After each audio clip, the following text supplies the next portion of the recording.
Hey, welcome back. Riggs here. How you doing? Hope you're doing well. A small snapshot today, but a big announcement, and I wanted to talk about it.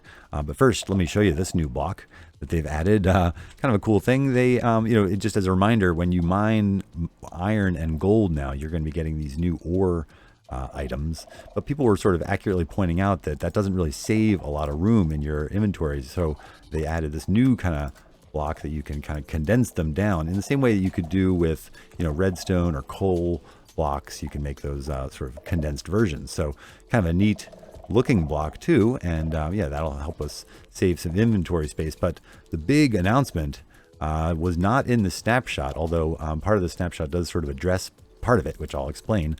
Essentially, they are splitting the update into two different updates and delaying the world generation part of it. So yeah, essentially all of the new blocks that we've been looking at are going to be available to us in a summer update. I don't know what they're going to call it. It's been called Caves and Cliffs update. I don't know if it's going to be like part A and part 2 or I don't know what.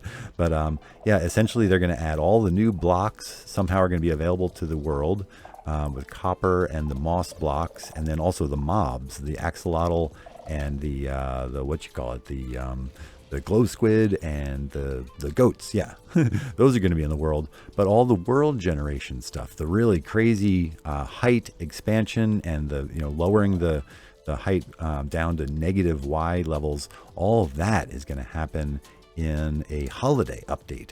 But yeah, a big delay, and I sort of wonder what this is going to do for a lot of people's plans to update their servers. Sort of thinking about Hermitcraft, who I think is sort of wondering when season 8 is going to start. But yeah, Lady Agnes made an announcement. They're doing it for 3 different reasons: quality, performance, and health.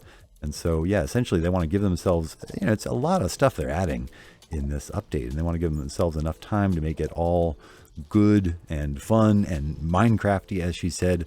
But then also the world generation stuff is essentially rebuilding the world. All this crazy height generation and all that is making the world basically twice as big, and they want to make sure that the performance of the game is not going to be affected too badly. And then the third reason that Lady Agnes mentioned was health.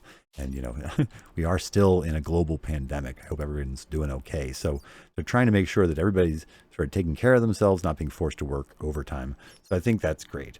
And then the other announcement was that archaeology has been delayed, basically not part of this update.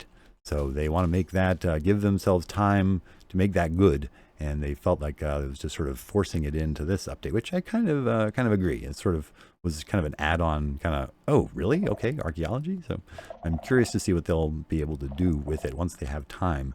There are a couple other little tiny changes in this week's snapshot, but I just wanted to tell you about the big change, which is essentially we're going to be waiting a little bit longer for the world generation. Lady Agnes did mention that we will definitely be able to update old worlds to the new world generation. I wasn't really sure how they were going to do that, but that's part of their big goal, is to be able to use your own world, your old worlds, in these new world generation things. So pretty cool, but we're going to have to be waiting a little bit longer. But some new blocks sooner in the summertime, and then the world generation later in the holidays. So that is it, and hope you guys are doing great. Until next time, this has been Riggs. I love you. I'll see you soon. Bye-bye.